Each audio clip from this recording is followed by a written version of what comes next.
হযরত আনাস রাদিয়াল্লাহু তাআলা তিনি বলেন,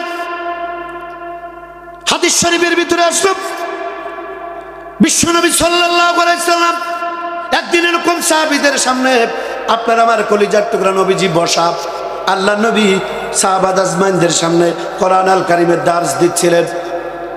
আমার নবীজি কোরআনে কারীমের আলোচনা শোনাচ্ছিলেন। ঠিক ওই সময় সমস্ত সাহাবারা আপনারা যেরকম আমাদের দিকে এখন চাতক পাখির মতো তাকায় আছেন আমার দিকে, ঠিক ওই সময় আল্লাহ নবীজি কোরআন আল কারীম যখন বলতেছিলেন সাহাবারা নবীজির দিকে তাকায় ছিল। বিশ্বনবী সাল্লাল্লাহু আলাইহি সাল্লাম হঠাৎ করে ডান হাত উঁচু করলেন। গল্প শোনাচ্ছি না, হাদিস, গভীর মনোযোগ। জান্নাত যারা পেতেছেন খুব ভালো করে শোনেন। আল্লাহ নবীজি ডান হাতটা এরকম উঁচু করলেন, সাহাবীদেরকে ডাক দিয়ে বলেন, আমার সাহাবীরা, ও আমার সাহাবীরা, কিছুক্ষণের ভিতরে আমাদের এই মজলিসের ভিতরে, আমাদের এই প্রোগ্রাম, আমাদের এই মিটিং এর ভিতরে এমন একজন মানুষ আসবে, ওই মানুষটার চেহারা তোমার দিকে রাখবা। ওই মানুষটা দুনিয়ার কোনো সাধারণ মানুষ নয়, লোকটি ডাইরেক্ট আল্লাহর জান্নাতি। চিৎকার করে বলুন সুবহানাল্লাহ। আর একটু জোরে বলেন তো আল্লাহু আকবার। নবীজি বলছেন কিছুক্ষণের মধ্যে আমার এই মজলিসের ভিতরে, এই প্রোগ্রামে এমন একটা লোক আসবে, লোকটি আল্লাহর জান্নাতি। সুবহানাল্লাহ বলবেন না? আচ্ছা আমার ভাইয়েরা বলেন তো, আজকের দ্বিতীয় মেহমান অথবা হুজুর অথবা পিছনে বড় হুজুর বসা, এই হুজুর যদি এখন মাইকে বলে, উনি একটা মাইক হাতে নিয়ে যদি এখন বলে যে স্টেজে এখন যে ব্যক্তি আসবে ওই লোকটা আল্লাহর জান্নাতি, মানবেন? কথা বুঝেন নাই মনে হয়। মানবেন? কেউ মানবেন? আমি বললে মানবেন? মানবো না, কেউ মানবো না। কিন্তু বলেছে বিশ্বনবী সাল্লাল্লাহু আলাইহি সাল্লাম। আল্লাহ নবী ডান হাত উঁচু করে বলছে, আমার সাহাবীরা, এমন একটা লোক আমার এই প্যান্ডেলের ভিতরে এখন আসবে, আমার এই প্রোগ্রামের ভিতরে আসবে, তোমরা তার চেহারাটা দেখে রাখবা। ওই লোকটা দুনিয়ার কোনো সাধারণ মানুষ নয়, লোকটি ডাইরেক্ট আল্লাহর জান্নাতি। চিৎকার করে বলুন আর একবার সুবহানাল্লাহ। সাহাবারা মনে করলেন কত বড় নামি দামি সাহাবী আসবে, কার না কার কথা আল্লাহর নবী বললেন। এটা দেখার জন্য সাহাবারা অপেক্ষমান, কে আসবে, কে এই ভাগ্যবান ব্যক্তি। মৃত্যুর আগে আল্লাহ নবী জান্নাতি জবান দিয়া যাকে জান্নাতি ঘোষণা দিলেন, এটা দেখার জন্য সমস্ত সাহাবারা এরকম করে অপেক্ষমান।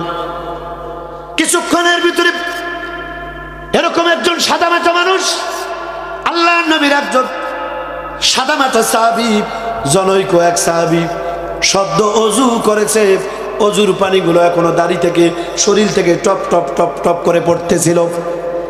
হযরত আনাস রাদিয়াল্লাহু তাআলা বলেন, সদ্য অজুর পানি এখনো শরীর থেকে পড়তেছে, বাম হাতে জুতা কিংবা স্যান্ডেল বলেন, আস্তে করে ভদ্রতার সাথে নিয়ে আল্লাহ নবীর প্রোগ্রামে ঢুকে গেল। নবীজিকে সালাম দিলেন, আসসালামু আলাইকুম ইয়া রাসূলুল্লাহ ইয়া হাবিবাল্লাহ। আল্লাহ নবীকে সালাম করে ভদ্রতার সাথে বসে গেল। সমস্ত সাহাবারা আশ্চর্য হয়ে গেল, কি এমন আমল করেছে এই লোকটা, ইন্তেকালের আগে আল্লাহ নবী তারে জান্নাতি ঘোষণা দিয়ে দিলেন। চিৎকার করে বলুন সুবহানাল্লাহ। মজলিসটা ভেঙে গেল। আমার ভাইয়েরা, দ্বিতীয় আর একদিন আল্লাহ নবীজি এরকম আপনারা যেরকম বসা, নবীজির সামনে সাহাবারা বসা, আমার নবীজি কোরআন আল কারীম থেকে দ্বিতীয় আর একদিন দার্স দিচ্ছিলেন। হঠাৎ করে নবীজি সেদিনও হাতটা উঁচু করলেন, আমার সাহাবীরা, আজকেও এমন একজন মানুষ আমার এই প্রোগ্রামে, আমার এই মজলিসে এখন আসবে। ওই লোকটা দুনিয়ার কোনো সাধারণ মানুষ নয়, লোকটা ডাইরেক্ট আল্লাহর জান্নাতি। সাহাবারা মনে করলেন কার না কার কথা নবীজি বললেন। দ্বিতীয় দিন তারা বললেন, আমরা লক্ষ্য করে দেখলাম প্রথম দিন যাকে দেখেছি নবীজির এই নম্রভদ্র সাহাবী, ওই দ্বিতীয় দিন ওই লোকটাই সদ্য অজু করে আসছে, এখনো অজুর পানিগুলো শুকায় নাই, দাড়ি থেকে পড়তেছে, শরীর থেকে পড়তেছে, জুতা স্যান্ডেল বাম হাতে নিয়ে নবীজিকে সালাম দিয়ে আদর করে এক জায়গায় বসে গেলেন। কয়দিন হলো? সালা ছাইয়াও তৃতীয় আর একদিন আল্লাহ নবী বলছে, আমার সাহাবীরা, আজকেও এমন একজন মানুষ আসবে, তোমরা তার চেহারা দেখে রাখবা, লোকটি আল্লাহর জান্নাতি। আরে ভাই সুবহানাল্লাহ বলেন। তৃতীয় দিন সবাই আশ্চর্য, অবাক চোখে তাকিয়ে আছে, কে আসবে।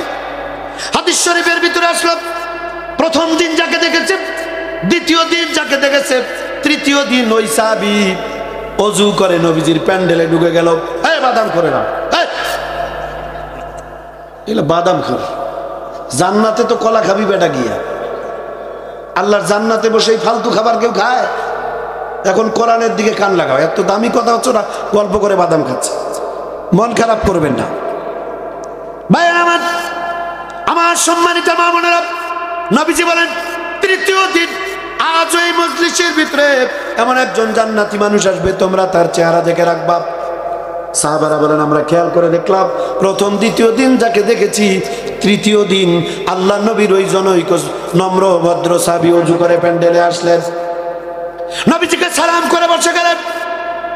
তৃতীয় দিন মিটিং ভেঙে গেল, মজলিস ভেঙে গেল, সমস্ত সাহাবা আজমাইন যার যার মতো করে বাড়ির দিকে চলে গেলেন।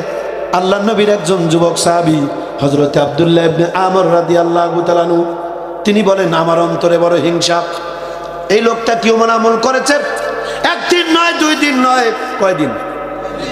জোরে বলে, মুসলমানের মতো আওয়াজ দিয়ে বলেন কয়দিন? সালাসা ইয়ামা, থার্ড, 3 দিন। মুসলমান ভাইয়ের আমার, আমার কলিজার টুকরা বন্ধুরা কান লাগান। হযরত আব্দুল্লাহ ইবনে আমর রাদিয়াল্লাহু তাআলা আনহু বলেন আমার অন্তরে বড় হিংসা, এরকম একটা সাদামাটা মানুষ, নম্র ভদ্র একজন মানুষ কি এমন আমল করেছে যে আল্লাহ তার উপরে এত খুশি হয়েছে। আল্লাহ রাব্বুল আলামিন বিশ্ব নবী আখিরি জামানার পয়গম্বর আব্দুল্লাহর এতিম বেটা মুহাম্মদুর রাসূলুল্লাহ সাল্লাল্লাহু আলাইহি সাল্লামের জান্নাতি জবান দিয়ে পরপর 3 দিন ঘোষণা দিয়েছে, লোকটি সাধারণ কোনো মানুষ নয়, সাধারণ কোনো সাহাবী নয়, লোকটি জান্নাতি। চিৎকার করে বলুন সুবহানাল্লাহ। হযরত আব্দুল্লাহ ইবনে আমর বলে আমার অন্তরে হিংসা, আমি ধরেন এই প্যান্ডেলের বেরিয়ে যাওয়ার একটা গেট, হযরত আব্দুল্লাহ ইবনে আমর বলেন আমি গেটের দরজায় দাঁড়িয়ে থাকলাম, সমস্ত সাহাবীরা চলে গেল। নবীজি যারা 3 দিন জান্নাতি বললেন, ওই সাহাবা যখন বাড়ির দিকে রওনা করলো, আমি তার সামনে গিয়ে দাঁড়ালাম, সালাম দিয়া বললাম আসসালামু আলাইকুম, ওগো আল্লাহর নবীর জনৈক সাহাবী, একটু কথা বলতে চাই।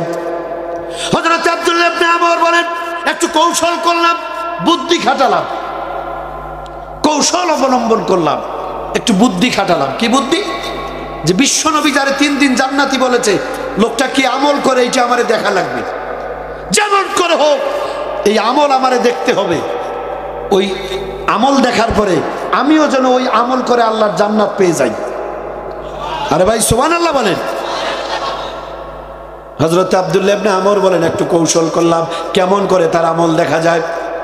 জনৈক সাহাবীকে ডাক দিয়ে বললাম, ওগো আল্লাহর নবী সাহাবী, কিছু যদি মনে না করেন তাহলে একটি কথা আমি বলতে চাই। ওই বয়োজ্যেষ্ঠ সাহাবী বলেন আব্দুল্লাহ ইবনে আমর কি বলবা বলো দেখি। বললেন বাবাজি, আজকে যখন বাড়ির থেকে আমি বের হই, বাড়ির থেকে যখন বের হই, তিনি একটু হিকমত করলেন, কৌশল করলেন, বুদ্ধি, এক্সট্রা বুদ্ধি খাটালেন। বললেন যে আমি যখন বাড়ির থেকে বের হই, আমার আব্বার সঙ্গে একটু বাক বিতণ্ড হয়, কথা কাটাকাটি হয়, ছোটখাটো বিষয় নিয়ে একটু ঝগড়া হয়। হযরত আব্দুল্লাহ ইবনে আমর ডাক দিয়ে বলেন আমার আব্বার সঙ্গে বাক বিতণ্ড হওয়ার কারণে আমি আমার বাড়ির থাকা অবস্থায় মনে মনে সিদ্ধান্ত নিয়েছি কমপক্ষে 3 দিন আমি বাড়ি আসবো না। চাচা, ও চাচা, কিছু যদি মনে না করেন, 3টা দিন আমি আপনার বাড়ির মেহমান হতে চাই, আপনার বাড়িতে একটু থাকতে চাই। আল্লাহু আকবার। সুকৌশল করলেন। আল্লাহ নবী সাল্লাল্লাহু আলাইহি সাহাবী ডাকতে বলে আব্দুল্লাহ, ওরে আব্দুল্লাহ, তুমি ধনাঢ্য পরিবারের সন্তান আর আমি তো গরিব মানুষ, আমার মতো গরিবের বাড়ির মেহমান তুমি হবা, এটা তো আমার তকদির, এটা তো আমার নসিব, কোনো সমস্যা নাই, তুমি আমার সাথে চলো।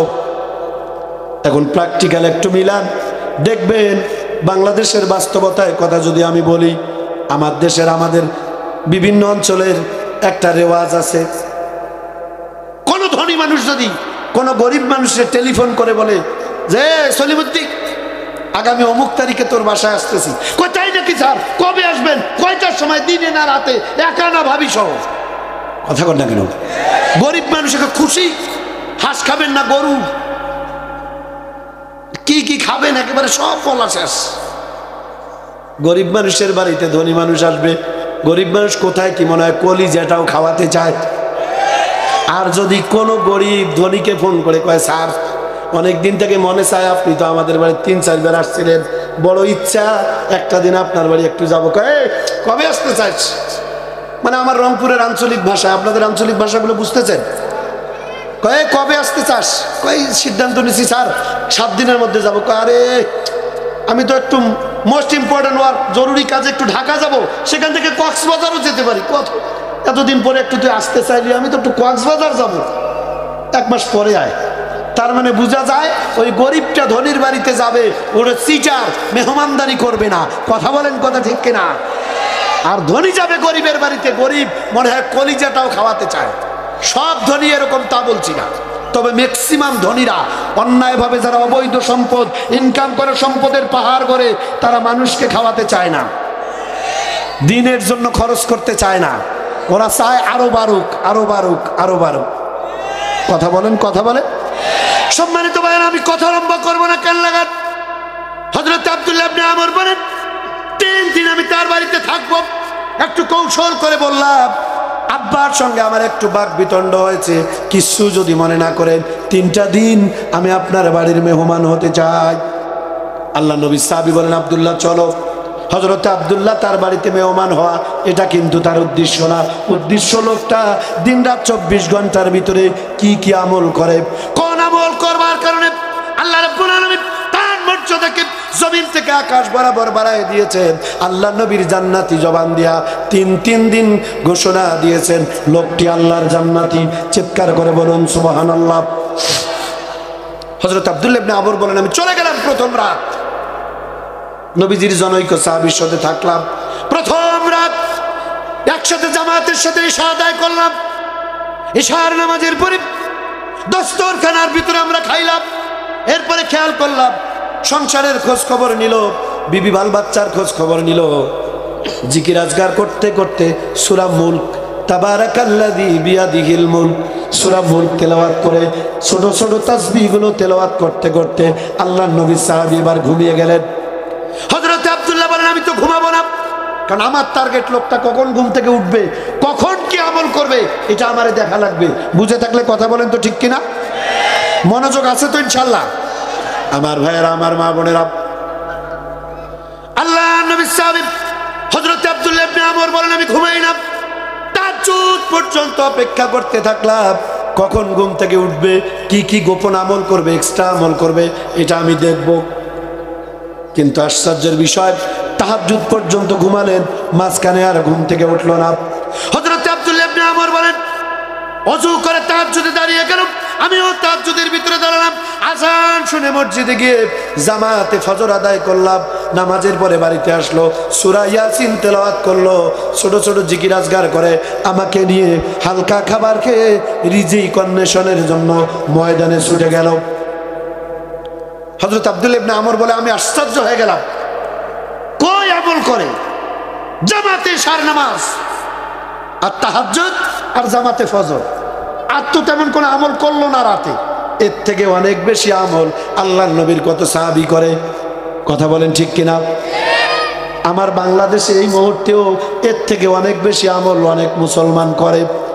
হযরত আব্দুল্লাহ ইবনে আমর বলে আশ্চর্য হয়ে গেলাম, নবীজি যারা 3 দিন জান্নাতি বলল, কিন্তু আমি তো তার তেমন কোনো এক্সট্রা আমল করতে দেখলাম না। হযরত আব্দুল্লাহ ইবনে আমর বলেন বুঝতে পারলাম আমি আজকে তার বাড়িতে মেহমান এসেছি, হয়তো আমার কারণে কোনো আমল করে নাই, আগামীকালকে হয়তো কিছু আমল করবে। এইভাবে আমি তৃতীয় রাত লম্বা কথা সংক্ষিপ্ত করে ফেললাম কান লাগাত। হযরত আব্দুল্লাহ ইবনে আমর বলেন প্রথম রাত, দ্বিতীয় রাত, তৃতীয় রাত, 3 রাত 3 দিন আমি তার কাছাকাছি থাকলাম, তার সবগুলো আমল দেখার চেষ্টা করলাম, কিন্তু বাড়তি তো কোনো আমল দেখতে পারলাম না।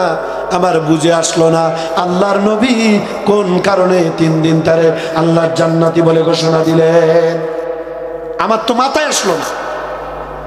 হযরত আব্দুল্লাহ ইবনে আমর বলেন তৃতীয় দিন ফজরের নামাজের পরে আল্লাহর নবীর জনৈক সাহাবীর সামনে দাঁড়ালাম, সালাম দিয়া বললাম ওগো নবীজির সাহাবী, আমি 3 দিনের জন্য আপনার বাড়িতে এসেছিলাম, আমি আল্লাহর কাছে ক্ষমা চাই, আপনার কাছেও মাপ চাই, মাফ করে দিবেন। আসলে আমার আব্বার সঙ্গে, আপনাকে বলেছিলাম আব্বার সঙ্গে বাকবিতণ্ড হয়েছে, আমার আব্বার সঙ্গে কোনো বাকবিতণ্ড হয় নাই। নবীজি আপনারা জান্নাতি বলার কারণে আমার অন্তরে বড় হিংসা, আমার অন্তরে বড় জানার ইচ্ছা আপনি কি কি আমল করেন, কোন আমল করার কারণে আমার রব্বুল আলামিন আপনার মর্যাদা এত বাড়িয়ে দিয়েছেন। কেমন করে আমি আপনার আমল দেখব, এই জন্য একটু কৌশল করে বলেছিলাম আমার আব্বার সঙ্গে বাকবিতণ্ড হয়েছে। আসলে আমার আব্বার সঙ্গে কোনো বাকবিতণ্ড হয় নাই।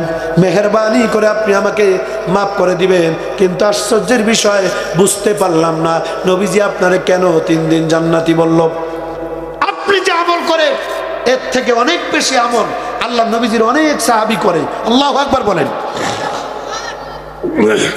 বিশ্ব নবীর জনৈক সাহাবী হযরত আব্দুল্লাহ ইবনে আমরকে ডাক দিয়ে বলে, ও আব্দুল্লাহ ইবনে আমর, তুমি আমারে 3 দিন যে আমল করতে দেখেছো, সত্যি আমি এর ব্যতিক্রম আর কোনো আমল করি না। বিশ্বনবী সাল্লাল্লাহু আলাইহি সাল্লাম কেন আমারে 3 দিন জান্নাতি বললেন আমি তাও জানি না। হযরত আব্দুল্লাহ ইবনে আমর বলেন, আমি এই কথা শোনার পরে বাড়ির দিকে রওনা করলাম। ভালো করে শুনুন, আমি আমার বাড়ির দিকে যখন পা বাড়ালাম, রওনা করলাম, এই সামনের পরে একটু কিছু দূরে গেলাম, পিছন থেকে আমারে ডাক দিল, আব্দুল্লাহ দাঁড়াও। আমি দাঁড়িয়ে গেলাম, কই দিকে আসো। বিশ্বনবী সাল্লাল্লাহু আলাইহি সাল্লামের জনৈক সাহাবী বলেন, তুমি 3 দিন 3 রাত আমার যে আমল করতে দেখেছো, আমি কিন্তু এর ব্যতিক্রম তেমন কোনো আমল করি না। তবে আমি কিছু আমল গোপনে করি, যে আমল করতে তুমি আমারে দেখো নাই আর আমি তোমাকে বলিও নাই। সুবহানাল্লাহ বলবেন না? মুসলমানের মতো চিৎকার করে বলেন তো আল্লাহু আকবার। গোপন আমল, আমি কিছু গোপন আমল করি। হযরত আব্দুল্লাহ ইবনে আমর বলেন, চিৎকার করে বলেছি, ওগো নবীর সাহাবী, দয়া করে মায়া করে মেহেরবানি করে আপনি আমাকে একটু বলুন না কি কি আমল আপনি গোপনে করেন। কোন গোপন আমল করবার কারণে আল্লাহ এত খুশি হয়েছে যে আপনার ইন্তেকালের আগে আল্লাহ পাক আমার নবীজির জান্নাতি জবাব দিয়া আপনাকে 3 দিন ঘোষণা দিয়েছেন আপনি আল্লাহর জান্নাতি মানুষ। সুবহানাল্লাহ বলেন।